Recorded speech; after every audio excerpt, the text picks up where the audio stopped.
G'day, I'm Riley. And I'm Grace, and we're from Men and Opal. And today we've got a big treat.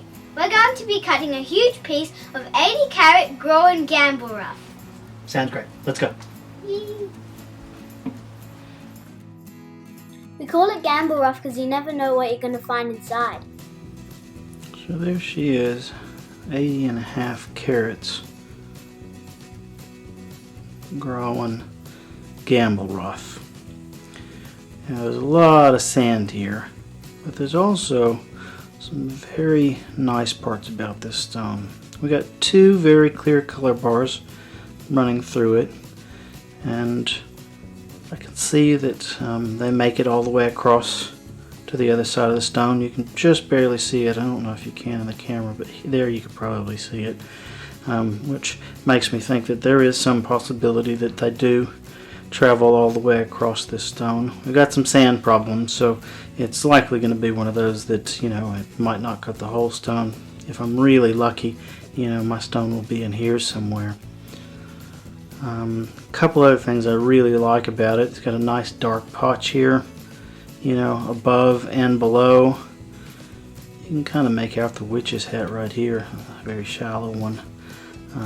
So, you know, it's probably going to face up. The top side here is probably going to be the face of it.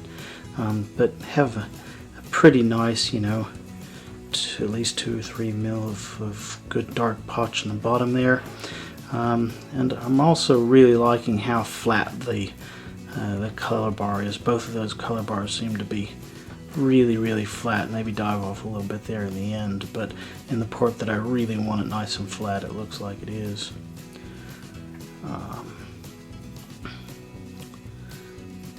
Really fun cutting these kinds of stones.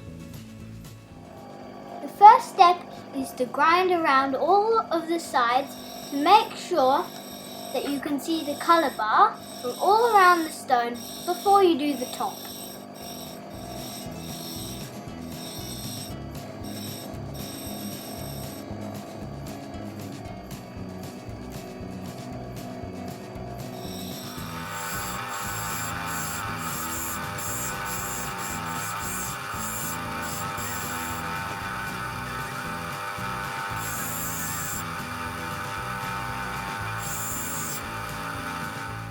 Rubbing the sand off the top now to get a better look.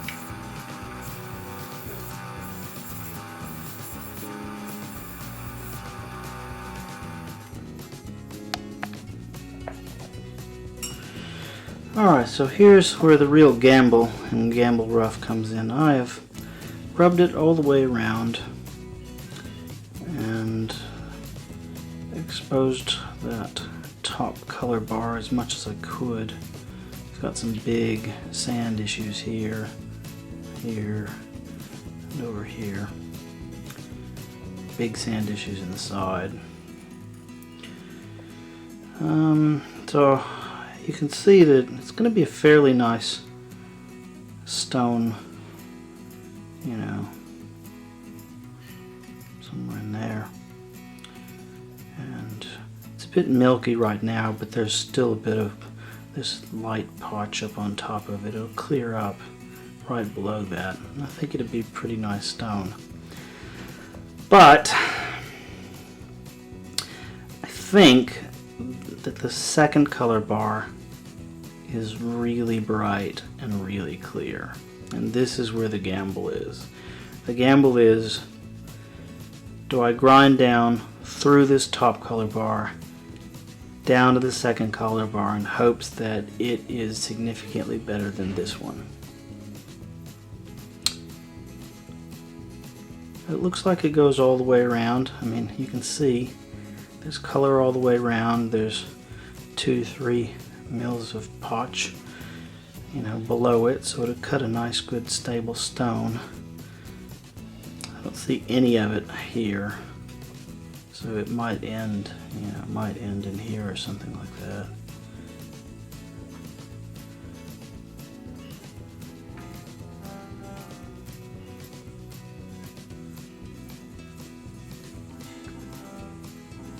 So hopefully you can see that it goes all the way to here. It kind of dips down though. See, you know, it might Might come in there.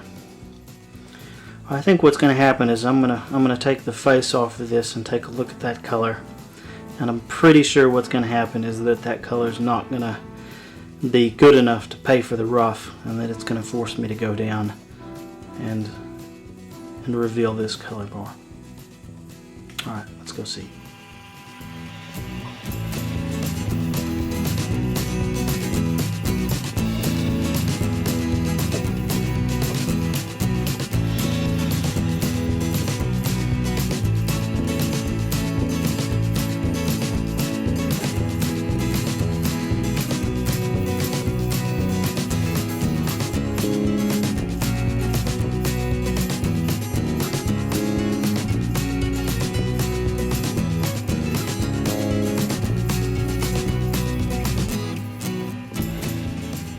So, before diving down to that red color bar down below, I took it really easy, because sometimes you can have two color bars that are really close to each other that you can't actually see the one below it, and that's what happened this time. So the top color bar was like a pastel, really quite boring, but right underneath it, you know, a third of a millimeter or less, was this color bar, which is pretty fantastic. It's still a little bit hazy up on top here. And obviously because of this huge sand spot, I'm not going to be able to cut one stone out of this, but at that point, chasing the bird in the bush here seems a bit crazy. This color bar will easily pay for this piece of rough. Our plan is to make one big pendant stone over here. And then we have this sand spot here, so we're going to make about 3 smaller stones around there.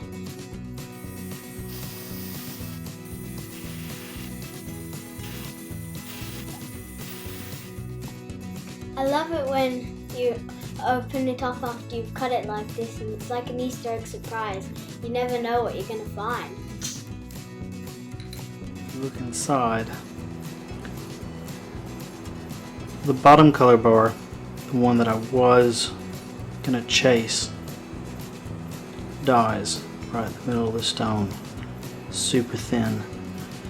But the top color bar just gets thicker all the way across this stone, really thick. It's gonna be a nice little dome on this stone. It's gonna give me a lot of room to kind of take out some of those little black smudges.